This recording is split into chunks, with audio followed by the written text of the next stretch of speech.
to'xtamaslik bilan bütün dunyoning xalqaroni zilzilaga keltirgan shu bir Uyg'ur sotini Uyg'ur epizodi deb ism qo'yib, shuni haqoratlarni shu faqat idealamda o'tmaydi meni. İsim qo'shib shunday ustikansizlar. Nima uchun Xitoyning bizni haqoratlab bayatlarga ism qo'yamaysizlar? Nima uchun kuchinglarni Xitoyga qaratamaysiz? Shuni faqat aqlim yetmaydi meniki. Demak, Xitoylardagi shu besim tekstlari yetmaganda o'zimizning bu kishilarniki bizga bo'lgan tilohaнаtlari, tekstlari, besimlari, bu videolari odamlarga qabul qilolmaydi ekan. Shaxsan men o'zim buni qabul qilolmay ko'taraman. Shunday ayol oxir ketdim hattoki.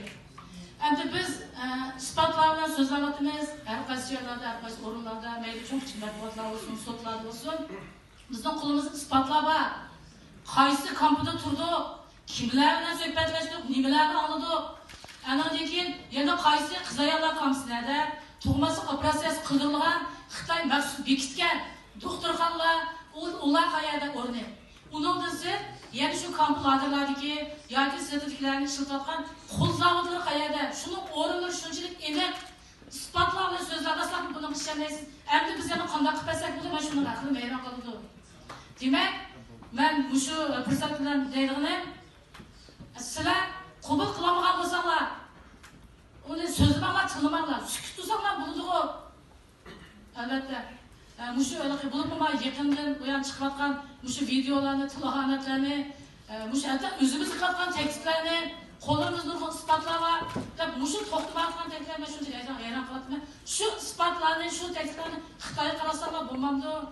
Shu isbot lozim bo'lsa, videosini biz ta'minlaylik shu isbotlarni qo'limizdagi. Xitoy qilinglar shu hujumni.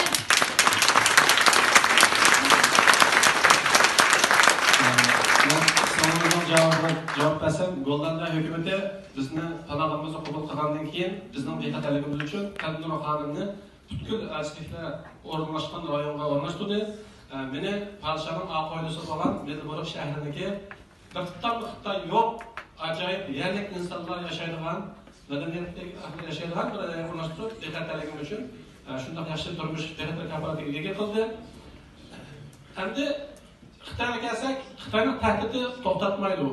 Ya'ni, meni Sirtqi ishlar ministrligi bayonotchisi Jonijon apandim 2006-yili men 5-yilda chiqqan Qozog'istonga. Shu vaqtda $20,000 men terrorchilarga berdim, mishman $20,000.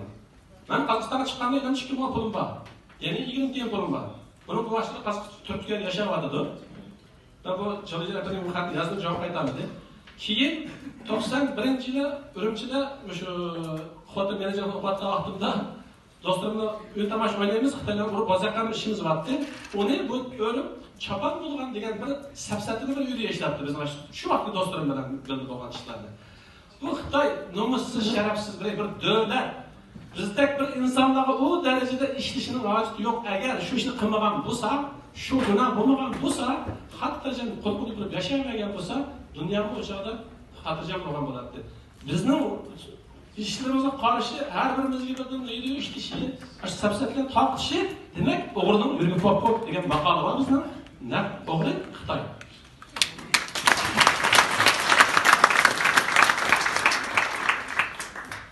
Mening yo'lishim bilan chiqsam Fransiya garajlari bo'lgan bilan, men Fransiya garajlari emas. Normalda meni chiqish uchun Fransiya hukumati aralashmasin bo'ladi. Biroq meniki shu Fransiyaga yashaman, saqlanib chiqishim uchun Fransiya hukumati chiqish chiqadi. Buning uchun men Fransiya hukumatiga ko'p rahmatini aytaman. Men Fransiya chiqqandan keyin 5-yil o'tgan haqiqiy voqealarni kitob qilib yozib chiqqan. Kitob bu yil 1-oyning 13-kuni e'lon qilindi. Kitob e'lon qilingandan keyin Xitoy hukumati Fransiyada turishliq Jungo konsuli meni terrorchi deb ayblab, meni buzuq xotin deb hujum qilib qo'ydi. Shundan keyin vatandagi butun oilamdagilar, urug' tuqqanlarning hammasi men bilan bo'lgan aloqani uzdi.